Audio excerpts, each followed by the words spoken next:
Years ago, I was in South Korea waiting for a department store to open so I could buy Wendy a gift before heading home.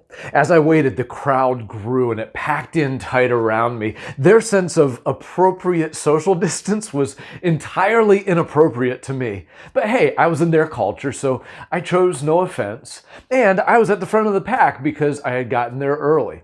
And so we waited and we waited for the doors to open. And finally, I could see a lady coming with a key. I felt the pressure of people pushing at me from behind, and I didn't like it at all. But I figured as soon as these doors open, I'll just walk in and I'll step to the side and get out of their way so that they can go do their thing. Well, the doors opened, and before I could take my first step, people started shouldering past me. Now, my initial reaction was to back off and let them go through because apparently they needed to be in there way faster than I did. But I quickly realized I better get with the game here or I'll never get in. And so I just put a shoulder into it and did what they did. I went along with the crowd. I felt rude, but I got what I came for. You were told to make something of yourself, to take advantage of every opportunity, to get an education, to maximize your strengths and minimize your weaknesses, to be adventurous, to set your sights high, to really go for it and become somebody. You can change the world. And so you became ambitious. You wrote out your big, hairy, audacious goals. You dreamed, you planned, you prepared, you plotted the course to fulfill your vision of a preferred future. You took inventory of what you had to offer. You even took inventory of your heart. This was not about you getting ahead. This was about you helping make the world a better place.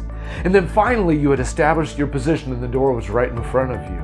You just had to wait patiently for it to open, and it started getting crowded with other people waiting to get through the door, but you weren't all that concerned because you were next in line. You saw the door being opened. You felt the pressure from behind, and you figured, as soon as this door opens, I'll just go through it and I'll make room for others to come on in. But everyone just started shouldering past you, and it was odd. You'd never do that to them. Maybe it's an emergency. Maybe they need it more than you. And so you backed off to let a few go through. You forced a smile after you, but you quickly realized that no one was concerned about your little grin. They just wanted to get in. And within seconds, you realized that if you were going to get in there at all, you'd better put a shoulder into it. And so you became one of them. And you did things you wouldn't normally do, because apparently that's how you get where you need to be in this culture. Ambition is good, but selfish ambition is bad. And the distinction between the two is often hard to know for sure. If you don't know the distinction, you just might resort to things you never dreamed of. But if you do know the distinction, you just might accomplish the things you've always dreamed of. Or maybe not. Let's talk about that.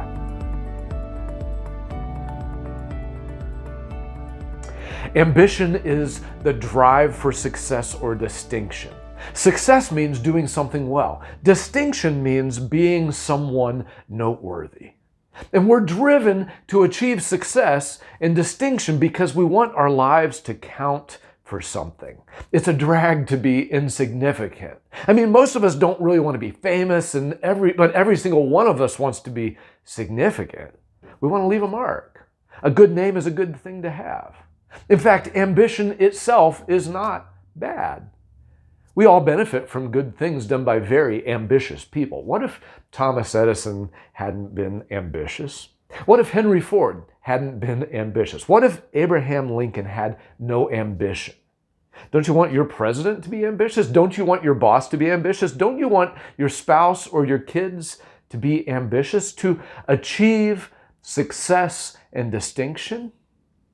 Even in spiritual matters, what if Luther or Calvin or Menno or Wesley or Billy Graham or the Apostle Paul had not been ambitious? What if Jesus himself had had no ambition? The drive to be successful or achieve distinction is not in itself bad. It's good to be ambitious. But the problem is that our culture has normalized selfish ambition, and we've become accustomed to shouldering our way past people to get through the door, treating them in ways we'd never treat people we care about. Or perhaps some of us have decided we're not going to take part in that at all. We lay down ambition altogether because it seems like the only ambition is selfish ambition. And so you can't find a middle ground that you're comfortable with. So you just don't try anything. We've been looking at the desert experience, the spiritual wilderness where God tests us to see if we will trust Him. In this spiritual desert where we feel dry and depleted, we are tempted in three areas. Number one, the appetites, where we think we're going to starve. Two, the anxieties, where we think we're going to suffer. And three, the ambitions, where we think we're going to miss out. When God leads you into the wilderness, it's to test you and to humble you and to teach you what's in your heart. In the spiritual desert, you will wonder why you have to go through it when others don't. You'll look around for an easy out, a shortcut, a detour, to try to get the things that you want in life, even things that you're called to in this life, things you were promised in this life. In fact, Jesus himself was tempted in his desert experience to cut corners to fulfill his ambition. We read about it in Matthew 4:1. We read, "Then Jesus was led by the Spirit into the wilderness to be tempted by the devil." Now, like I've been saying in this series, every temptation is a test of your trust. In part 1, we looked at verses 2-4 and saw that Jesus was tempted to live for the satisfaction of his appetites. He overcame that temptation by trusting God for provision, choosing to live not for his own satisfaction, but for God's. Every temptation is a test of your trust. You pass the test by choosing to trust. In part 2, we looked at verses 5-7, where Jesus was tempted to give into anxiety and to doubt God's love for him. He overcame that temptation by trusting God to protect him rather than trying to force God's hand through risky behavior. Every temptation is a test of your trust. You pass the test by choosing to trust. Today we pick up at verse 8, where we read that, "Again the devil took him to a very high mountain and showed him all the kingdoms of the world and their splendor. And then Satan said, 'All this I will give you.'" Imagine yourself in this situation. Here's everything. You can have all that you want. All this I will give you. What would all this be to you? What things do you dream about having? Is it prestige, power, prosperity? Like I say, most people don't really want fame or celebrity, but we do want respect and admiration. If you were standing at the top of the world, would your eye be drawn to prestige? To be admired? Would that be the vision of all this I will give you? Or maybe it's not prestige, maybe it's power. I mean, most of us don't want to be president of the United States, but we do want the power to self-govern and maybe even influence others. If you were standing at the top of the world, would your eye be drawn to power? To have the ability and influence to help right this world's problems? Would that be the vision of all this I will give you? Or maybe it's prosperity for you. Even if you don't really want to be a billionaire, we all want to have enough to enjoy life. If you were standing at the top of the world, would your eye be drawn to prosperity? The blessing of increase and sustainability? Would that be the vision of all this I will give you? Imagine yourself in a situation where you had the opportunity to get everything you've always dreamed of, the kingdoms of this world. What would you give in exchange for that? Yes, hard work, of course. But would you trade your health, your family, your honor, your integrity, your faith?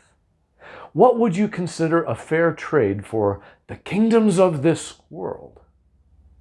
Satan offered Jesus a trade. He said, verse 9, "All this I will give you if you will bow down and worship me." Now, I don't mean this flippantly, but worship? I mean, that's almost nothing, right? I mean, seriously, think about how inexpensive your worship is. We don't really see worship as something expensive that we give away. We see it as an investment that we make expecting a return. We worship God expecting to receive a feeling or a blessing or something. And here Satan is actually sort of saying the same thing to Jesus. Just give me some worship, that which costs you nothing, and I'll give you the world. It would almost register as a non-decision. That is, if it's just an economical decision, a matter of bartering. Have you ever thought about the story in the Old Testament when King Nebuchadnezzar put up a big statue and he made everyone kneel and worship, saying that if you didn't kneel and worship when the trumpet sounds, that you'd be thrown into the fiery furnace to burn to death? And have you thought about how Shadrach, Meshach, and Abednego didn't kneel?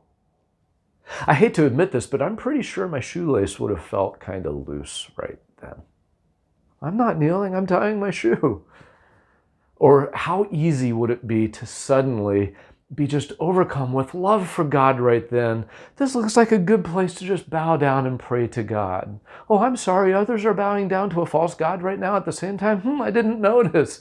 I'm bowing to the true God, and I'm praying for all those around me who are so deceived. I'm just being honest. I can be so self-deceiving. And even if you're not as despicable as me, you are just as self-deceiving as me. Even if you don't know it because you're self-deceiving. But sometimes it really is hard to distinguish between self-deception and the inner conversation with the deceiver himself. Here, Satan says to Jesus, I know, I'm getting the short end of the stick here, but what are kingdoms to me? I mean, that's your gig, Jesus. One day every knee will bow and every tongue will confess that you are Lord. It's time. Take what's rightfully yours. In fact, you don't even need to take it from me. I won't put up a fight. I'll give it to you. I'm happy to let you have it, Jesus. I know that what I'm asking for doesn't seem like much compared with what you're going to be getting, but listen, it's important to me, and I'm glad to do it, really.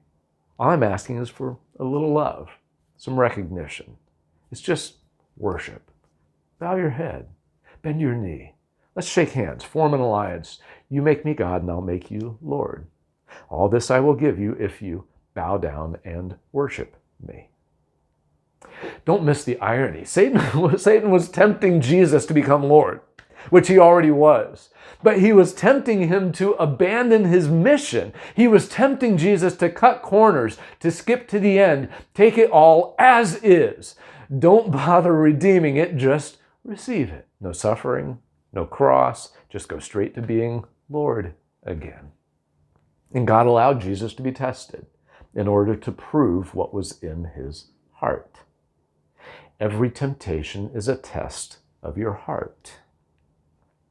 Jesus remembered the first and second of the 10 commandments. Deuteronomy 5:7, you shall have no other gods before me. Verse 9, you shall not bow down to them or worship them.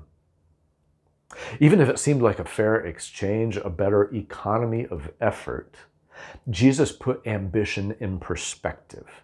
His greatest ambition, the ambition to which all other ambition would be subject, was the ambition to worship God and God only, even if it seemed longer and harder.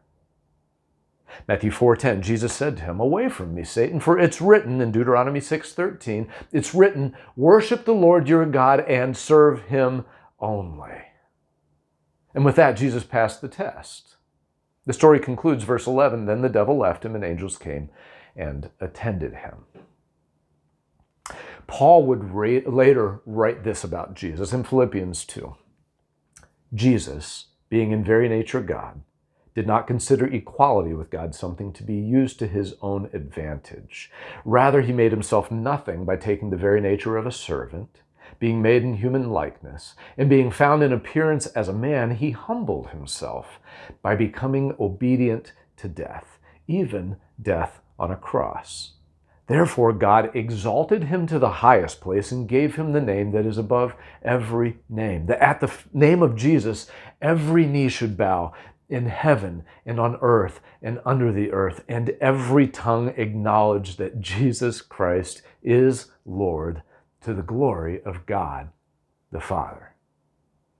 Jesus was very ambitious. You can't be much more ambitious than coming to save the world. And Satan was very ambitious. You can't get much more ambitious than wanting to be God. Jesus' ambition was to serve. Satan's ambition was to be served. Make it your ambition to serve, not to be served, and you will do well. In fact, if you've been giving yourself to selfish ambition, you might want to consider what Paul wrote to the believers in Thessalonica. He said, 1 Thessalonians 4:11 and 12, he said, "Make it your ambition to lead a quiet life. You should mind your own business and work with your hands, just as we told you, so that your daily life may win the respect of outsiders and so that you will not be dependent on anybody." How countercultural is that? Perhaps that's what you need to do. Make it your ambition to get to work and lead a quiet life, and thereby win respect. Because above all, you make it your ambition to worship God and worship Him only. Ambition is good, but selfish ambition is bad. The difference between godly ambition and selfish ambition is this: stop worshiping the opportunity to make something of your life and start worshiping the one who gives you life. If you find yourself in the spiritual desert, like you're wandering in the wilderness and God feels distant or silent and your faith feels depleted, you are being tempted. Your trust is being tested. And you are either passing or failing the test. But be sure of this: no temptation has overtaken you except what is common to mankind. And God is faithful. He will not let you be tempted beyond what you can bear. But when you are tempted, He will also provide a way out so that you can endure it. And here's the way out: pass the test. Trust God in all things. Bow your life to Him in all things. Don't give in to temptation. Give in to trust. Even if the world tries to crowd you out, you will not bow down to the things it bows down to. Even if you feel like you're missing out, you will not miss out on the greatest opportunity you have to be faithful to God and to pass this test. Follow Jesus by saying what He said: "Away from me, Satan, for it is written, worship the Lord your God and serve Him only." And the devil will leave you. James 4:7, submit yourselves then to God. Resist the devil and he will flee from you. Come near to God and He will come near to you. Humble yourselves before the Lord and He will lift you up. Amen. This concludes the 3-part series on the spiritual wilderness. If you're in the desert right now, it won't last forever. Remain faithful. Pass the test. And if you are not living a faithful life, if you are still living for yourself, get right with God. Put your faith in Jesus Christ. Confess your need for Him. Stop asking Him to serve you. Call out to Him to save you. For me, I was all by myself at home, and I just said, "Jesus." And He totally changed my heart. He forgave my sin, and He filled me with His Holy Spirit. He will do that for you too. If you stop propping yourself up before Him trying to prove your worth, and you just lay down before Him in full surrender, admitting your need. I can't overstate the need for that. I hope you do it. He's listening to you right now. Just talk